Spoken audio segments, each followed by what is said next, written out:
आप लोग अगर अभी मिडिल स्कूल के स्टूडेंट्स हैं, तो आप लोगों को कई बार प्रॉब्लम आया होगा जब आप लोग के मैथ्स में एक्स, वाई, एबीसी ये सब आता है।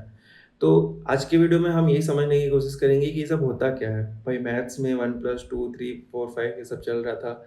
अच्छा मैथ्स चल रहा था, मल्टीप्लिकेशन आ गया, डिवीज़न आ गया, ठीक है। लेकिन एबीसी, एक्स, वाई को क्या ज़रूरत है मैथ्स में लाने का?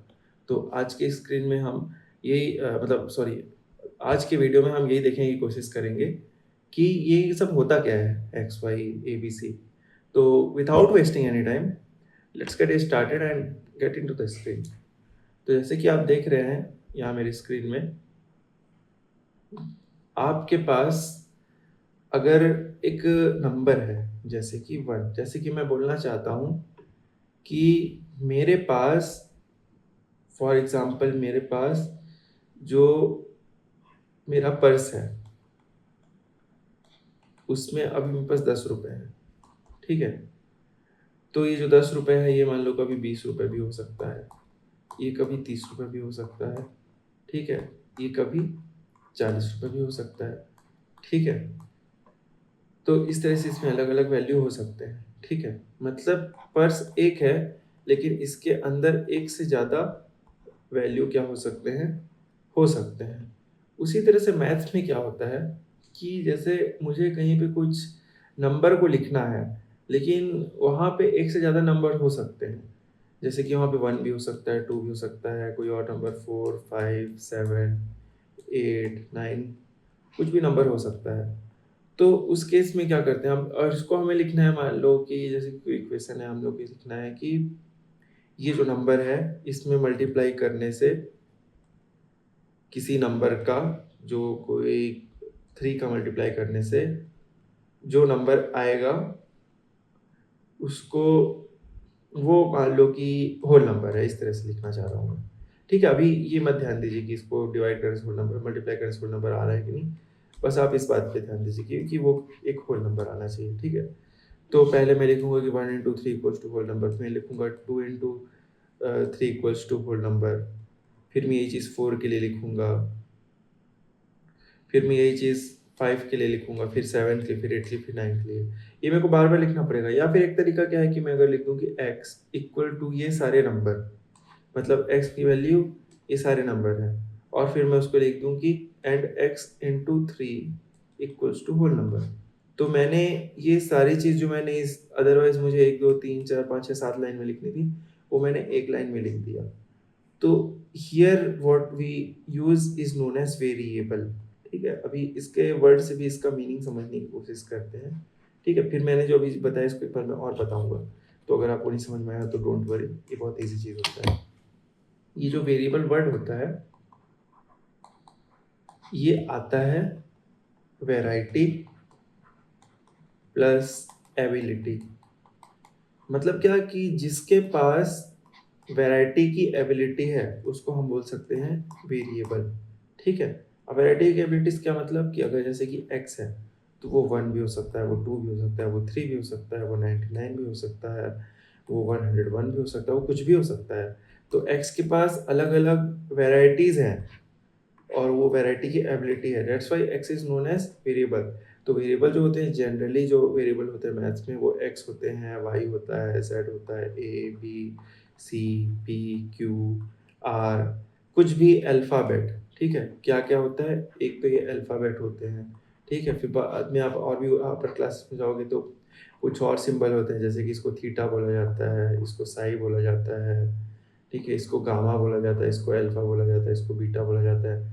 इस तरह से अलग-अलग टर्म्स होते हैं। ये आगे आप जब जब आओगे तो आपकी बुक्स में मिल जाएगा आपको, इसके लिए घबराने की ज़रूरत नहीं, बस आपको पता होना चाहिए। तो एक तो अल्फ़ाबेट होते हैं, एक तो इस तरह के सिंबल होते हैं, ठीक है? तो इनको जनरली हम वेरिएबल की जगह यूज़ करते हैं। अब वेरिएबल का काम क्या होता है? जैसे कि मैं एक छोटा-सा एग्ज़ाम्पल लेके बताता हूँ।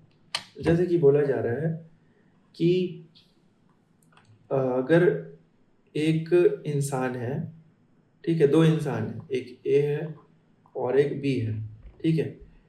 तो हमें ये बोला गया है कि इसके पास कुछ एप्पल्स हैं, इसके पास कुछ एप्पल्स हैं और इसके पास भी कुछ एप्पल्स हैं, ठीक है? लेकिन ये बताया गया है कि दोनों के एप्पल का जो सम है, वो होता है दोनों के एप्पल को जोड़ने से जो आ रहा है वो आ रहा है 36 और जो दोनों के एप्पल का डिफरेंस है यानी माइनस करने से जो है वो आ रहा है 2। इस तरह से दिया गया है। तो हम इसको कैसे निकालेंगे, इसके लिए हम वेरिएबल का यूज़ करते हैं। अब हम क्या करेंगे देखो समझना, यहाँ पे है ए के पास जो एप्पल है उसको हम एक्स लेंगे और बी के पास जो एप्पल है हम उसको वाई लेंगे। इसका मतलब क्या है कि ए का एप्पल कुछ भी नंबर हो सकता है, हम नहीं जानते, तो हम उसको एक्स मान लिए। लेकिन हम ये जानते हैं कि बी का जो एप्पल है और ए का जो एप्पल है वो अलग-अलग भी हो सकता है, सेम भी हो सकता है लेकिन ज़्यादा चांसेस कि वो अलग-अलग भी हो सकता है, दोनों कंडीशन है। तो हम क्या करेंगे, हम इसको भी एक वेरिएबल देंगे लेकिन वो इससे अलग होगा। इसका मतलब क्या कि उसके भी अलग-अलग वैल्यूज़ है, इसके भी अलग-अलग वैल्यूज़ है, लेकिन दोनों के आपस में भी अलग-अलग वैल्यू है, ठीक है? मतलब इसका जो वैल्यू होगा, ज़रूरी नहीं कि उसका भी वही वैल्यू आएगा, इसलिए हम इसको x लिख रहे हैं, इसको y लिख रहे हैं, ठीक है? तो अब हम इसको कैसे सॉल्व करेंगे, सम बोला गया x प्लस वाई 36, तो हम लिखेंगे x plus y equals to 36, difference बोला गया 2, तो हम लिख देंगे x minus y equals to 2। अब हमें दो इक्वेशन मिल गए हैं, ठीक है? आप आपने क्लास में पढ़ा होगा इसको, फिर ये दो इक्वेशन है तो हम इसको ऐड करके सॉल्व कर सकते हैं। तो हम इसको सिंपली अगर प्लस कर देंगे तो ऑलवेज क्या होता है, जो सेम वेरिएबल और उसका एक्सपोनेंट मतलब उसका पावर, जैसे x का पावर 1 है, x पावर 2 है, तो ये x पावर 2 वाले से ही जुड़ेगा, x पावर 1 वाले से ही जुड़ेगा। तो यहाँ पे देखो दोनों के x का पावर 1 है, तो ये आपस में जुड़ जाएंगे, ऐसे y भी जुड़ जाएगा। दो अलग-अलग वेरिएबल कभी नहीं ऐड होते, जैसे कि x y है, ये भी आपस में कभी ऐड नहीं होगा, मल्टीप्लाई बस हो जाएगा। तो x और x हो जाएगा 2 टाइम्स x और प्लस y और माइनस y हो जाएगा 0। तो 2x इक्वल्स टू हो जाएगा 38, x की वैल्यू आ जाएगी 19, यानी कि जो a के पास एप्पल्स हैं वो है 19 और फिर इसी को ये हमें x का वैल्यू मिल गया 19, तो इसको यूज़ करके हम इन दोनों में से किसी भी इक्वेशन जब पुट करेंगे तो हमें y का वैल्यू मिल जाएगा। जैसे कि x minus y equals to 2 है, x की वैल्यू क्या है 19, तो 19 माइनस वाई इक्वल्स टू 2, यानी कि y को हम इधर ले आएंगे तो y इक्वल्स टू 19 माइनस 2, तो ये हो जाएगा 17, y इक्वल्स टू 17। तो इस तरह से हम वेरिएबल का यूज़ करते हैं अलग अलग केसेस में, जो चीज़ें नहीं पता है उनको निकालने के लिए।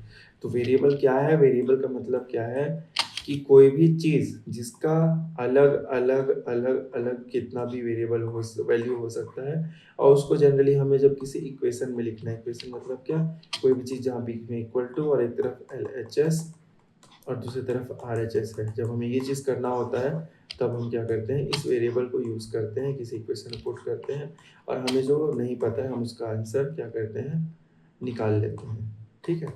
तो आई होप आप लोगों को समझ में आया होगा कि what is the actual meaning of variable. And for more such videos, please subscribe to my YouTube channel. Thank you very much.